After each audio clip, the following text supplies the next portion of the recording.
Hey everybody, we are just in the process of bringing people in from the waiting room. So we're going to give it a minute here while folks file into the room and then we'll go ahead and get started.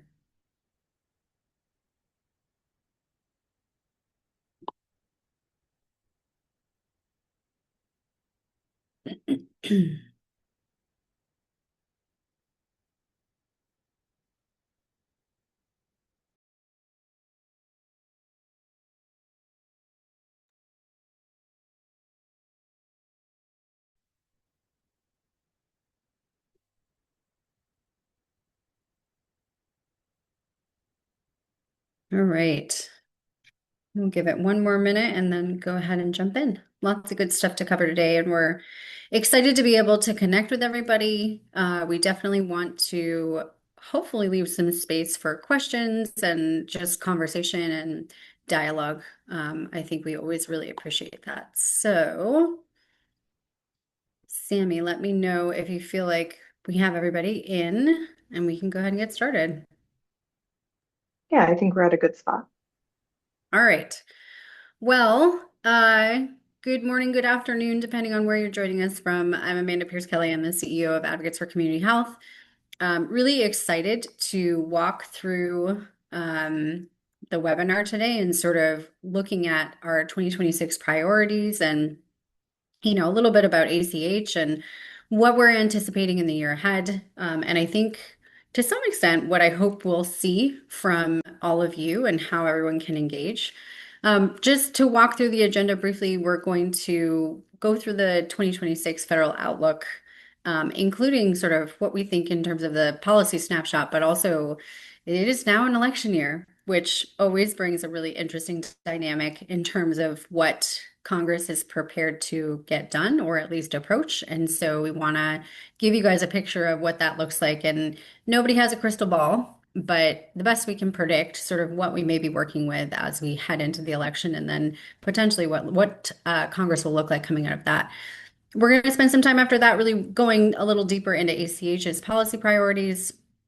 And then, as I said, we're going to leave some time for Q&A and we will wrap up with some reminders and go from there. So I think we have scheduled for an hour. Sometimes we work through this faster than that, so we'll see how we do. I am really privileged to be joined by my fantastic team. Um, our speakers today, you'll hear from Elizabeth Lee, Stephanie Krenridge, and Margaret French, but I also want to call out Samantha Noble, Sandy Appleby, and Amy Dunaway, who are wonderful and amazing in terms of putting all of this together and helping us to facilitate the conversation. So, um, can we go to the next slide? Okay. So I think to start, we like to start here at ACH because this is sort of some of the guiding principles of how we approach our work.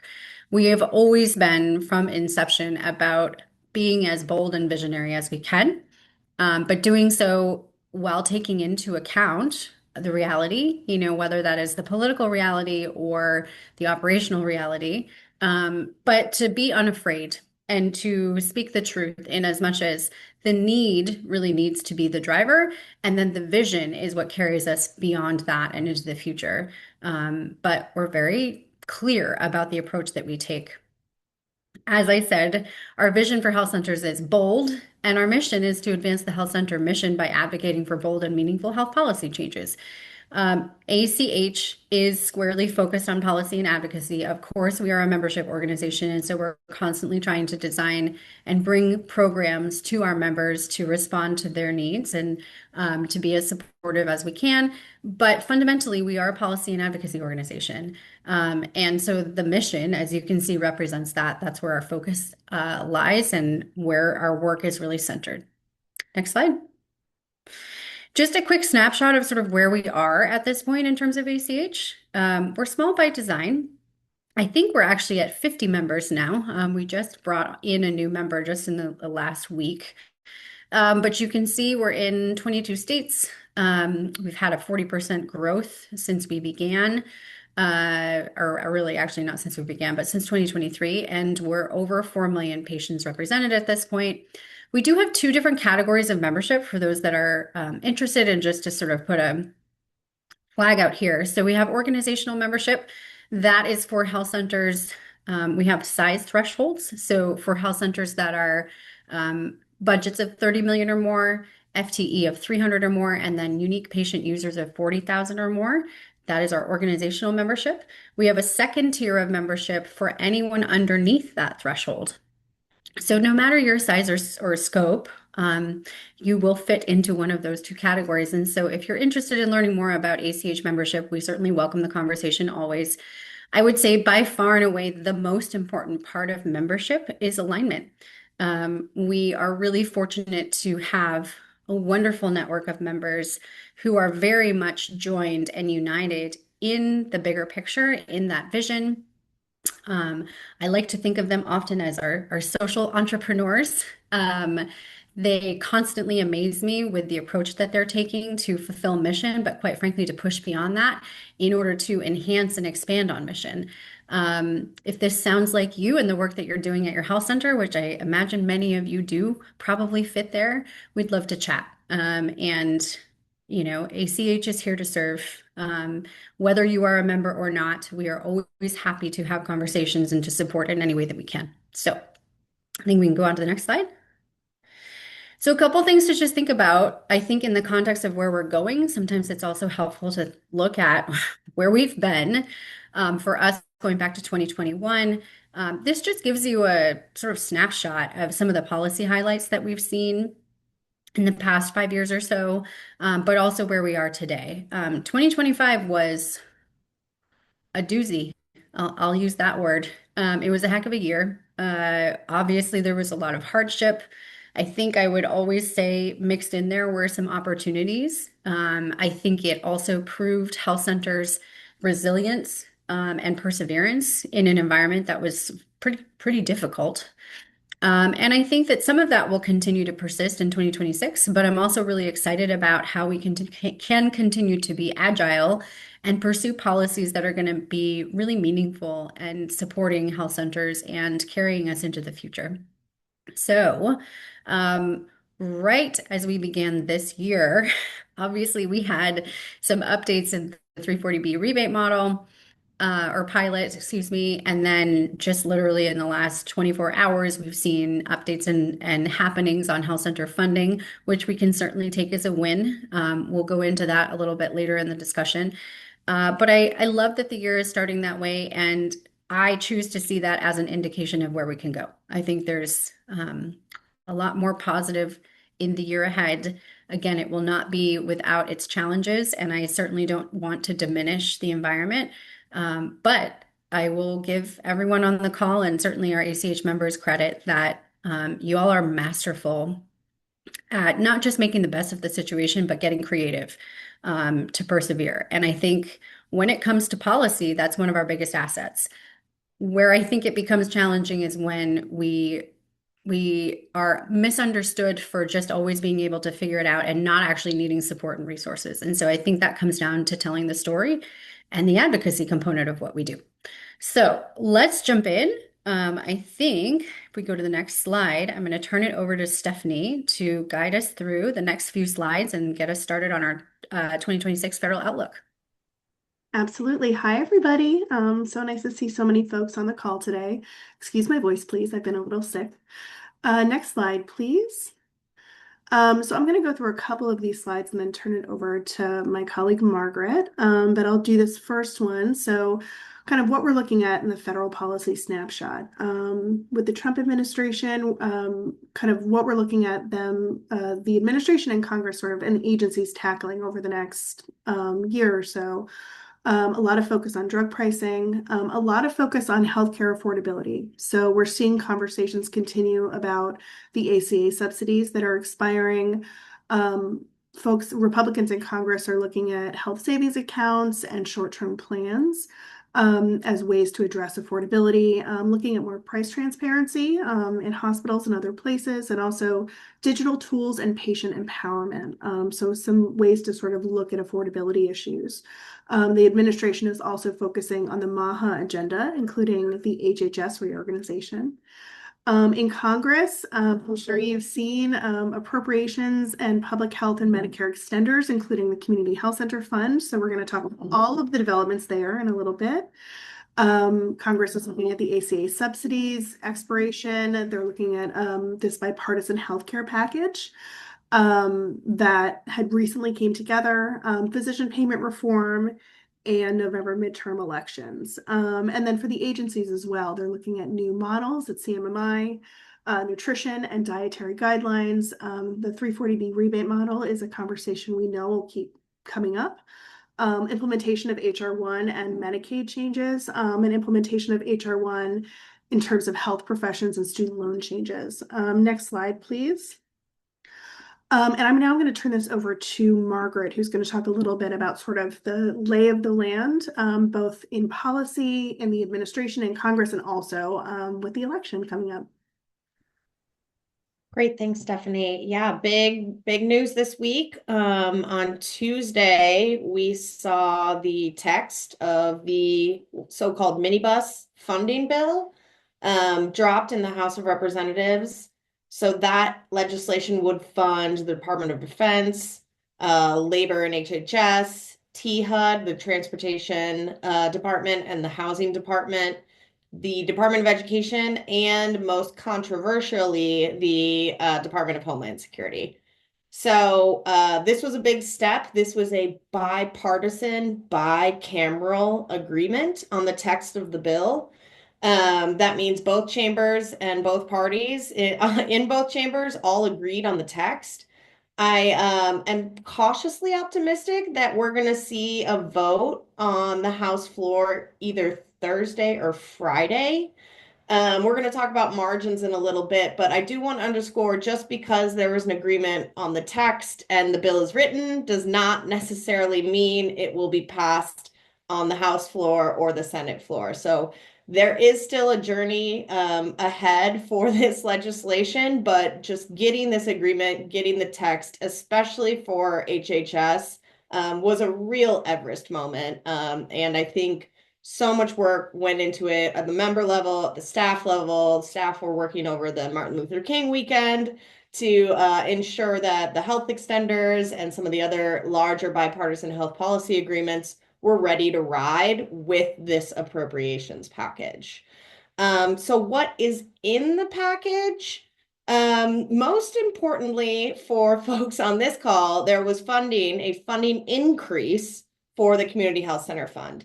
So that funding level is at 4.4 billion. That was increased to 4.6 billion. So a modest amount, but honestly, in this environment, a big win for health centers. So we're very appreciative to see that. Additionally, two other programs that we care a lot about were also funded. The National Health Service Corps, that saw a little bit of a funding increase, a $5 million increase. And then, excuse me, the Teaching Health Center GME program was really kind of a standout win in this bill. They have provided an increase in funding to $300 million for 6 years. No, till 2029. I can't do math. That's not my strong suit, but through 2029, which was a big extension. It was the second longest extension. The acute care hospital at home program, which was also an extender, beat it just by 1 year. They got funding through 2030. So a massive win for the Teaching Health Center program there, providing certainty for, especially those health centers that have sort of been in limbo for the past 18 months. So we're really excited to see that. Next slide. Hey, Margaret, can I chime in really quick Please do. on the funding piece? I will chime in on the funding piece. A couple quick things. So Margaret mentioned that this is not done. It's a monumental feat that we were able to secure this, and I think it is a testament to all of the advocacy work and over the past, year to get this done, and even looking, beyond that. But the need to continue to be in touch to make sure that it does actually cross the finish line cannot be overstated. And so ACH has a health center advocacy hotline. The message and the opportunity to call and ask folks to make sure that they vote this package through is up and available for folks to do that. We can put the phone number in the chat so you guys have easy access to it. We can also send it out so it's easily accessible coming out of the webinar. But that's something, it's free. It's very easy. You plug in your zip code, it automatically connects you with your member of Congress. It's a very simple message. We have scripts and talking points to support. But I really would encourage folks, not just personally, to pick up the phone and make that call, but also to share it with your network, share it with your board members, share it with your health center staff, any partners you can in the community. The more that they hear, in particular, about health center funding and National Health Service Corps Teaching Health Center, the stronger our case is, not just for this, but also we're going to have to continue to have this conversation over the course of the months ahead. And I know that that's maybe feels a little daunting, just that, we haven't had a break with this for a while, but if we have to look at it strategically, and the reality is the extension goes, at least for health centers and National Health Service Corps, to the end of the year, which is great. But what we have to use the remaining time to do is set the foundation and the building blocks for what the next investment is going to look like, which hopefully will be a longer duration. So again, if you can call, make sure you deliver the message about the importance of them passing this package, and support for health centers and the core and teaching health centers specifically. And then we will look forward to working with you on the next round of advocacy on this. But I think to Margaret's point, it's not over till it's over. But huge, huge victory and testament to the power of advocacy that there was this bipartisan support. There is this bipartisan support, which was very, very hard fought. Just from messages and discussions we've had on the Hill with both sides of the aisle and champions on both sides, it was difficult to get to an agreement on this. So I don't think that it's not over. The other piece I would say is a thank you. It may not be everything that we wanted or everything that we need, but I think it sets us up for the next step in the process. So sorry, Margaret, to intrude on that piece, but I didn't want to get too much further without bringing it up. Please. Yeah, anytime. I also just want to make one point of clarification because I think the slide is a little confusing, and apologies for that. While the Teaching Health Center GME program got that funding increase and was extended through 2026, the Community Health Center Fund and the National Health Service Corps were only extended through the end of this year. So through the end of the fiscal year. So, this fight that Amanda said is not over will be quickly returning, even if the House and the Senate are successful in passing this minibus bill. So I think Amanda is 100% right with her suggestion of reaching out to your members of Congress and your senators after the vote with a thank you and more to come. Next slide. We talked about this just really briefly in the opening remarks, but the ACA subsidy debate continues. Recall that this was the linchpin, the extension of the advanced premium tax credits under the Affordable Care Act, was the linchpin for the government shutdown last fall. So this is an incredibly important issue to congressional Democrats. Leader Jeffries and other Democrat leaders have been, unanimous with their calls to extend these subsidies. Republicans in Congress and the White House are not in the same place. Those folks are concerned that these subsidies actually add to the affordability crisis rather than help patients afford to purchase plans under the ACA. So we have a little bit of a flow chart here, where we've been and where we're headed. I'm going to go right to the middle, the January 9th vote, because that is kind of the most recent and relevant update in this journey. Recall that at the end of last year, there was a procedural motion called a discharge petition, which allows any member of the House with enough signatures to call a bill to the floor for a vote. That's exactly what happened, but that vote was delayed until January 9th. That vote failed. I'm sorry, that vote succeeded with 17 Republicans joining all of the Democrats. Now, we expect that this discharge petition will not be taken up in its current form in the Senate if it's taken up at all. Right now, there is a bipartisan working group that is developing some sort of policy response that could be bipartisan for extending these subsidies, perhaps with some changes around the margin, around eligibility or duration. But that is all happening behind closed doors. So we do not have any insight into those discussions. And frankly, I think it's a pretty difficult task that they're solving for. The other issue is open enrollment has closed, and the pricing was set based on these subsidies not being extended. So it's a little bit of a catch-22 moment, I would say, for Democrats. On one hand, if these subsidies are extended and, retroactively repriced, that's a win for them. But on the other hand, it's going to be hard for them to measure the impact of their advocacy in this space if, those subsidies are returned. There's going to definitely be disruption in the market either way.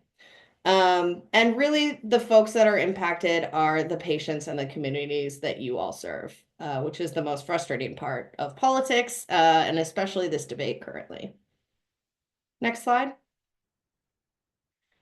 This is just a quick slide on the Rural Health Transformation Project. This is something that is going to be a talking point for this year, both in the administration and on Capitol Hill. We at ACH and company are really trying to figure out exactly how health centers have fared under the first tranche. Now, there's a lot of open questions around, the state RFI processes, and each state's process is a little bit different. It's hard to aggregate information, but we've heard from many of you that health centers unfortunately fared really poorly during the first initial tranche of funding. So we are trying to, and I'd encourage you, if you have comments to share, please enter them in the chat, how your state is faring. But this is going to be a conversation that continues both within HCH, trying to get a handle on the data following the flow of funds to outcomes, and also in the advocacy space, urging that health centers are not left behind amid the food fight for these dollars that is going to be taking place both this year and in future years. And next slide, please. Okay, on to the fun stuff. It's an election year. It is January of an election year, so there's a lot of 2026 to go before the November midterms. The margins that you see on this slide in front of you are razor thin. Honestly, they're essentially zero in the House of Representatives right now due to, unfortunately, a member death and a number of vacant seats whose special elections that are slated for this spring and summer have not yet come. So Speaker Johnson really has zero wiggle room. It really can just take one Republican, one absence, member attendance is going to be a huge issue to really throw a wrench in the majority's plans. There's a little bit bigger of a margin in the Senate, and of course, they have their special rule, which is called cloture, requiring 60 votes, not just a simple majority. So, Leader Thune has a little bit more margin to work with, but the main takeaway here is that, the House is certainly in play, and honestly, the Senate, there's a lot of questions around if Republicans are going to be able to hold it. If you go to the next slide, I can drill a little bit deeper into what we're watching.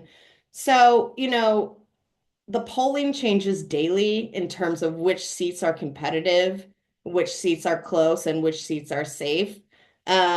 Something that's not on this slide, but is absolutely impactful, is the number of states who have gone through or are going through a redistricting process to attempt to skew towards one party or the other, frankly, in different states, the number of seats that will be competitive or really be a race at all.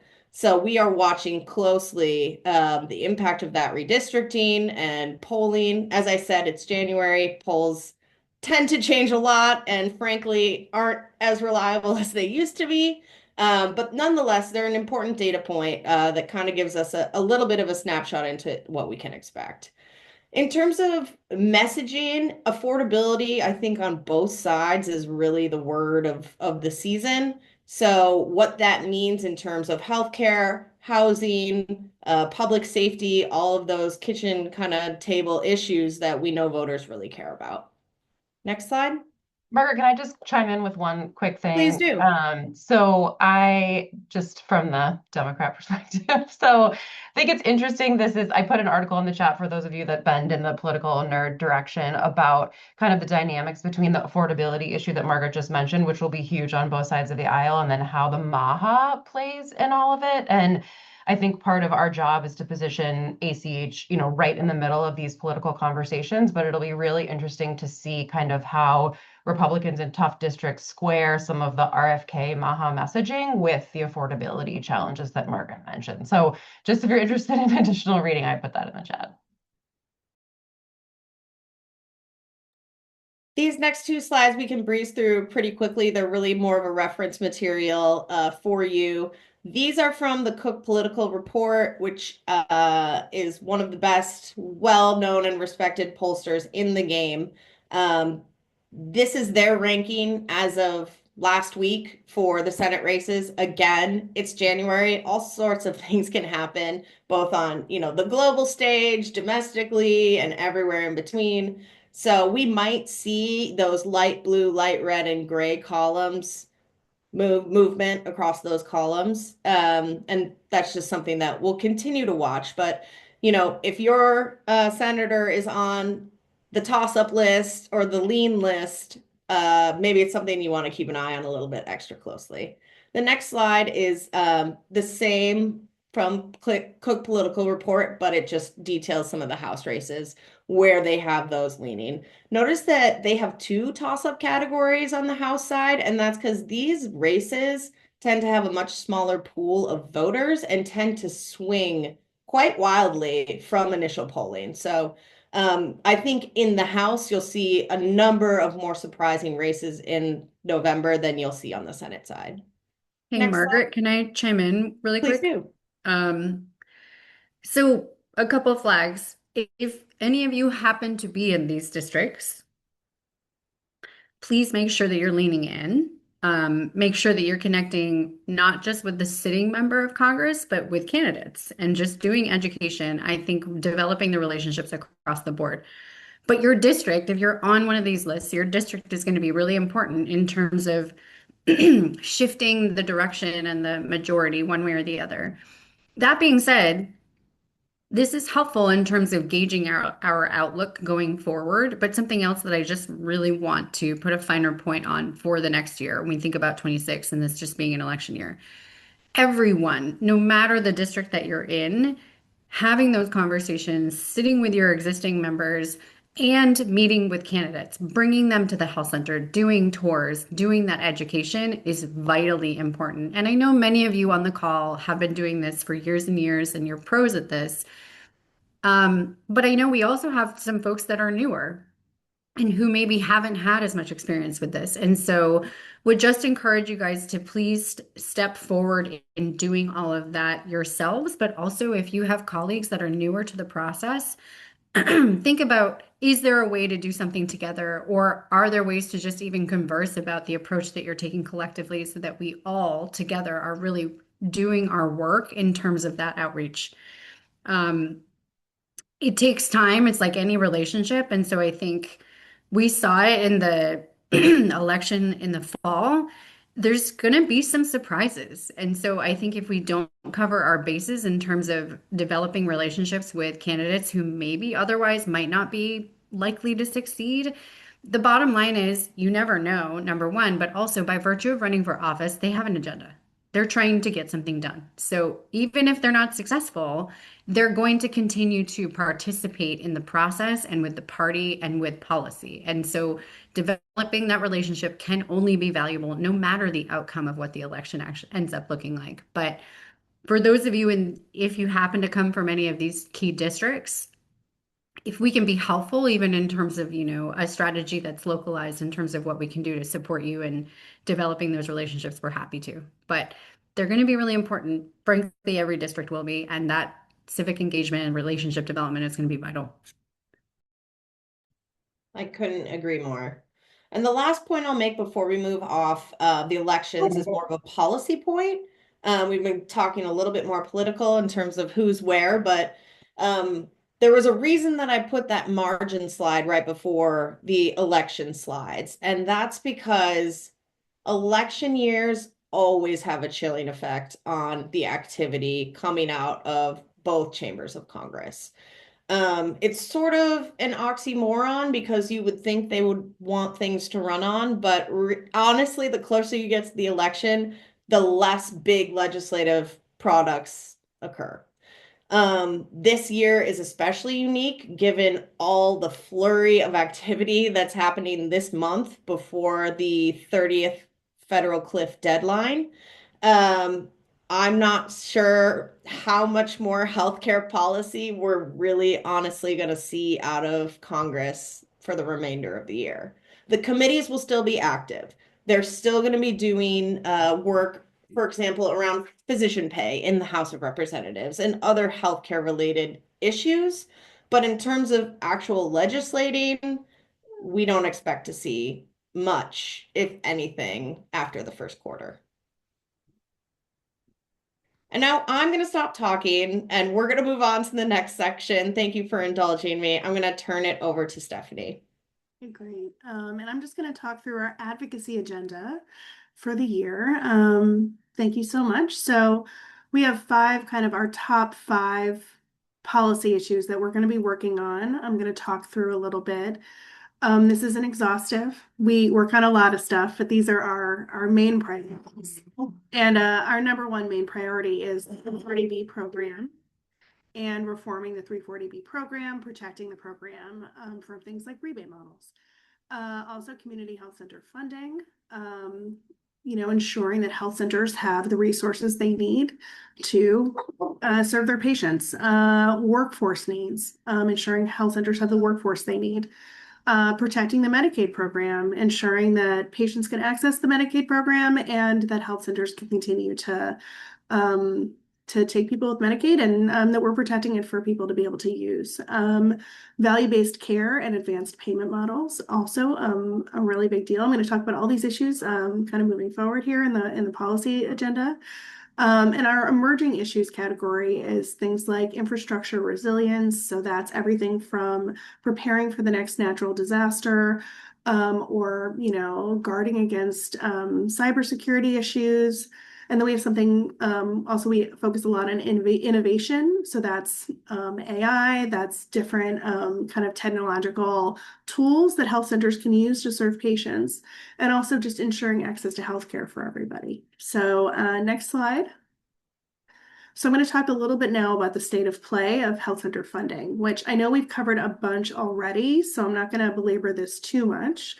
But I will say, the state of play right now, 1 in 5 Americans lives with a chronic disease, and 1 in 3 still lacks access to primary care. So that is not great. And health centers can help close this gap with the bold investment that Advocates for Community Health is calling for. Funding is moving in the wrong direction. It has fallen from $138 per patient to $106 per patient over the last 5 years. Next slide, please. So we've got this minibus, which I know we've talked about a little bit on this call. The House is expected to vote on the Labor, Health, and Human Services funding bill before the end of the week, after which it would move to the Senate ahead of the January 30th funding deadline. So within this package, as everyone has noted on this call already, this is not a done deal. We are cautiously optimistic that folks have gotten together to make this deal, but as we learned in December 2024, it is not a done deal until it is signed. So here we are. For the health center fund and our funding, our discretionary funding is still at $1.86 billion. It has been at that level for the last, I think, 5 years for discretionary. For the mandatory funding, we are now at a rate of $4.6 billion for the remainder of This says calendar year 26. I know that Margaret had mentioned earlier that it is through the end of the fiscal year. It's So, not, it's calendar. okay, thank you very much. Yep, Sorry, I was out sick yep, yesterday. I am grasping no the details. problem. Apologies, everybody. Thank you so much. Okay, calendar, right, calendar year. So through the end of this year, which is great. We were at a funding rate of about 4.3 billion before, so this is 300 million increase, and it is a big deal, as Margaret mentioned earlier, that we got an increase because a lot of folks aren't.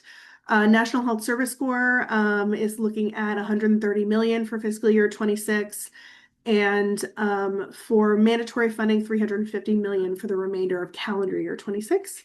Teaching Health Centers program, they are getting 225 million for fiscal year 26 and gradual increases to hit 300 million by 2029, which is great. So that's really nice for the Teaching Health Center program. We're really happy about that. Go ahead, Elizabeth. Just good to add in, we don't have sort of confirmation of what HRSA would do necessarily with these increases. I think we can look to the AHA budget submission that was put forward earlier in 2025. They're also supposed to release another budget in the coming weeks from the Trump administration. So I know we've gotten that question from a couple of members, like what would HRSA do with this 300 million? And I think we have to kind of wait to see where they would prioritize that. But if you all have thoughts or if you have direction that you'd like us to transmit over to HRSA, please do tell us, and we're happy to carry the advocacy forward. Thank you so much. Next slide, please. So our asks, what we have been asking for. Oh yes, AHA equals Administration for a Healthier America. Okay, thank you, Margaret, for putting that in the chat. Okay, so health center funding for our asks. So we're asking for 7.87 billion for the Community Health Center Fund a year. So that was our ask, or is our ask. What we think that health centers really need is that amount of an increase. Although this package that has been put together does not have that level, we want to keep working towards that because we think that an increase is really vitally important. For the National Health Service Corps, our ask is 950 million for the National Health Service Corps and 300 million Teaching Health Centers program. And I see Amanda is on screen. I didn't know if you wanted to jump in. I do. This is what I do. My team is very kind in entertaining my brief interruptions. So I will share a couple things just in terms of our ask. It's definitely bold. I think to manage expectations, are we going to get to 7.87 billion? That would be very challenging. It would be a reach to get there. But I think to just echo a little bit of what Stephanie said, this represents the need. At minimum, this represents the need of what you all need, quite frankly, to continue doing your job. But I think also to move in the direction that we need to keep going in, which is to be able to do more, to serve more patients, because the need is far greater than just even what you're already doing. But 7.87 is a representation of that, and it's not something we're going to back away from. It may be that reach. And I do, again, like I'm all about managing expectations of what is the reality of whether or not we're going to actually achieve that. But I am not okay with reducing that number because of the environment, because it is not a true representation of what is actually needed. So, and the same thing can be said for National Health Service Corps. The core is a little bit different, I will say, because 950 million actually represents the investment into the National Health Service Corps during the pandemic. And so that ask is actually really to just keep intact the original investment and to make sure that the field strength and the allocations within the National Health Service Corps don't continue to decline. Um, Teaching health centers at this point, if this package is to go through, are actually in a really great position, although still remains to be seen some of the key information that's going to, how those dollars will be allocated. But I just want to be clear, I think it's less of a sticker shock when we see billion instead of million in front of things, just because I think the pandemic really changed that. But I want to just reinforce with you guys that much like 340B in some ways, I don't think that we should be shy about speaking the truth about what's going on and what's actually needed. And they might be large numbers, but that's the reality. So forgive me again for the intervention, but I just wanted to sort of reinforce on that. Yeah, absolutely. And I do want to talk, as Amanda was talking about, kind of the thinking behind our numbers and why it's so important. I did want to talk about our advocacy strategy and sort of the things that we have been focusing on as we are advocating for an increase in resources. We have our House Republican sign-on letter that I know we've been pushing. National Call-In Day we did last week. We have tons of ongoing Hill engagement. We did a virtual fly-in earlier this month, and we are engaging quite heavily with the state-based primary care associations in every state. So next slide, please. So here we are. I wanted to talk a little bit too about where implementation of HR 1 stands. While some major milestones have already passed, critical decisions will be made in 2026 by CMS and the states. Opportunities for advocacy on the state and federal levels. There will be opportunities for advocacy, so we want to do everything we can to help our members prepare for that. Just a timeline of kind of how things have been going. The fund awards were announced for the Rural Health Transformation Program on December 29th. The subsidies, the enhanced ACA subsidies expired on December 31st. For Medicaid redeterminations, which will need to be done every 6 months, a rule is expected in January of this year and will go into effect in January 2027. And we're looking at a final rule on state work requirements in the Medicaid program by June 2026, and that will be in effect in January 2027 as well. Hi, Amanda. So I wanted to flag something that we've been talking about a lot in terms of the Rural Health Transformation Fund. Every state is different, obviously, and there are some states that included health centers really prominently and very generously. A lot of states did not. And I think the reason that I bring this up is that as you're having conversations with your congressional members, some of you who are coming into town in a couple of weeks for the Policy and Issues Forum, many of you hopefully will be coming in for the ACH member meeting, and hopefully conversations that you're having all the way in between. I think it's worth noting what it looks like in your state. And some of it's still coming together. I think there are places where, it's still being determined how much is actually going to end up landing with health centers. But if you happen to be in a state where all indications thus far suggest that you're not going to see any of those dollars or that they are disproportionately going to hospitals or to other stakeholders, it's worth mentioning that, particularly if you have a Republican member. And the reason I say that is so many of the Republicans, as we were working through the process, looked at this fund as sort of a safety net or a life preserver for health centers. Okay, well, we'll take care of you. It's $50 billion, and that was too low a number to begin with, but neither here nor there.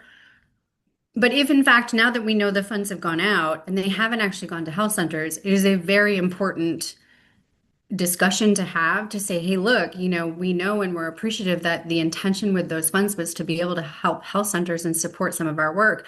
But so far, it doesn't look like that's going to happen. And we're really concerned.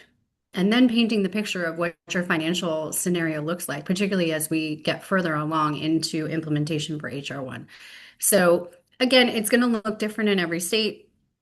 If you're coming from Alaska, kudos. You guys are in great shape. I've heard really good things about Delaware and a few other places. So there are some places, and also maybe lifting that up. And again, we've talked about ACH can be helpful in terms of sharing some of the models where we have seen states doing the right thing by health centers. So please, loop with us if you want more information on that front. But that's another part of the conversation and the talking point to be thinking about in your advocacy. Great. Next slide, please. Okay, great. So our advocacy strategy on the One Big Beautiful Bill Act and implementation of all of these new Medicaid changes, where we are engaging with congressional staff. We are engaging with CMS. We are engaging with the National Association of Medicaid Directors, as well as state Medicaid directors. We're developing resources for state advocacy and implementation for ACH members. And we're leveraging coalitions. We do a lot of work in the space of Medicaid with a lot of kind of different community groups. So we're doing our best to make sure we're leveraging that great work as well. Elizabeth? And if there's anything we can do at ACH to help you, please reach out to us. This is going to be a flurry of activity at the federal level this year. And so, unfortunately, we don't have the capacity to engage in every state. Someday, hopefully, we will. But if there are things that are resources that we can produce or anything you want us to add to the playbook we've been sending out, please flag us because that's really helpful just to help steer us in the right direction. That's great. Next slide, please. And I'm going to turn it over to Elizabeth now to talk about 340B.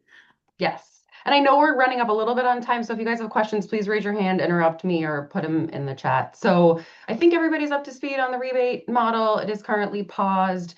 HHS officially dropped their appeal after they lost in court. They are going back to the drawing board, redoing it, and they're going to come back to the court in a couple months. So this is paused, but definitely not, not dead. So I think we can go to the next slide, which is about our strategy. So we're going to continue to engage both on the Senate and the House side. And some of you already know this because we've called on you to help us. But the Senate has a gang of 6 that's working on a bill. And there's a House working group that's also working on a bill. So we will be engaging. We're actually having the working group staffers come to our annual member meeting in March. So a plug to register and come hear them live. And we are also working with Rep. Bergman's office from Michigan on a carve-out bill to carve health centers out of the rebate model. I think we're also interested in potentially lending our support to some kind of a claims clearinghouse, which would obviate the need for any kind of rebate model and kind of kill that argument from pharma. But we'll be talking to a number of different congressional offices about the clearinghouse in particular and seeing if that's something that can maybe move without a larger reform bill. Because now that they have some traction on the rebate model, pharma is going to keep pushing and pushing in hopes to really use it to scale the program back, as you all well know. I think I have one more 340B slide. If you can go back. Yes. Okay. So we led a multi-state sign-on letter against the rebate model. We also did a data-driven research disclosure brief. So shout out, I think Issa's putting the link in the chat. If you have not done our disclosure form, please do. It's a really useful advocacy tool about how ACH members are using their 340B savings. We had a really interesting finding about how much we support rural communities with 340B funds. That's a great talking point on the Hill.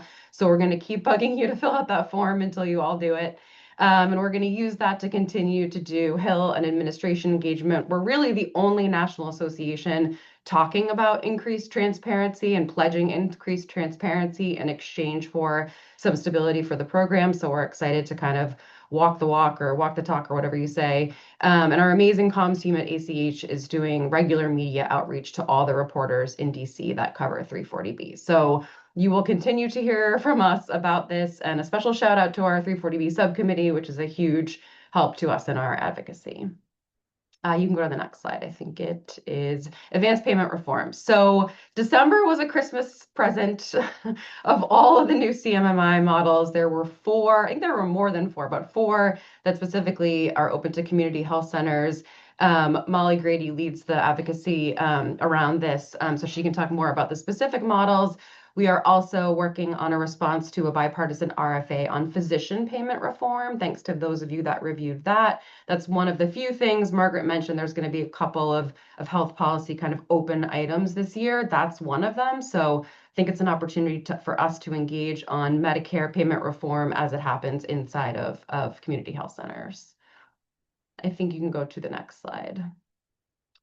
Yes, we've engaged with CMMI. We're going to keep engaging with Congress on physician payment reform. And we're also going to keep talking about this in the media, that health centers should really be central to payment reform and value-based care. And I know that our comms team will do a brilliant job of that. I believe the next is workforce. Yes, so we launched a new alliance last year. We are this year going to, thank you, Issa, the link is in the chat. Please check it out. We are soon going to introduce the Developing the Community Health Workforce Act, which you guys have heard us talking about for a while, but we're actually going to get it introduced hopefully before the annual member meeting. We've been working on National Service Corps and THC GME funding, and then there's a lot of emerging workforce issues that you guys have brought to our attention. Thank you, on visas, the student loan caps, some of the federal funding. So we're keeping a close eye on all of those issues, trying to respond in real time as we can to opportunities for comment. But also, as you hear of more things on the ground, please call our attention to it, and we can do more to help support advocacy around that. Workforce is a consistently top issue for us, and we want to engage with Congress and the administration as much as we can. And I believe I'm turning it back over to Amanda to wrap it up. Okay, here I am. So, for those of you who've known me for a while, you know that my heart is always going to be in advocacy and specifically grassroots. So we can go on to the next slide. That's where I started my career with health centers, and I'll sort of always go back to that space. It's one of my favorite parts of the work that we do. It's also sometimes one of the most challenging. But I think where I started with this is that what can we do together, and how do we lift each other up and our voices? It really does come back to collective and united advocacy. I think, whether it's ACH or many of the other organizations working on behalf of health centers, we are all fighting for the same thing, which is increased resources and better policies to support health centers and the patients we serve. But what does that look like specifically? You have sort of some clear suggestions here. Sharing, I think we go back to those impact stories, whether that's talking about the Rural Health Transformation Fund or issues with the 340B rebate model, or pilot, and anything that is really going to demonstrate, look, if we don't have continuous long-term funding, this is what it's going to look like at my health center. It's also positive stuff. It doesn't always have to be negative. If you've been able to adjust something or take a different approach, quite frankly, like that's gold. They want to hear about that stuff too. And so I think being really intentional about sharing your story on both sides of the equation, connecting, this is an active game. Advocacy is about doing the work and taking action and being persistent. It's also mobilizing. We talked about that earlier. It's not just the individuals on this call, all of you, which I'm so grateful you joined us, but it's engaging your colleagues, it's engaging your boards. It's actually beyond that, even. It's your partners in the community. Really, anybody who has a stake in seeing your organization and health centers in general continue to thrive. And then I think the final piece is tracking. I think staying on top of all of the things that we're talking about. Now, mind you, we do not expect you guys to be policy experts. The team is incredible in terms of tracking and trying to make sure that the information is given out and distributed as often as we can without completely overwhelming you and flooding your inbox. But I do think it's important to pay attention. It's important to be informed enough about where things are to be able to speak to it and to stay on top of when there are calls to action and when it is appropriate, and so important to make sure that you're having those conversations. Next slide. We got through that really quick, which I'm happy about.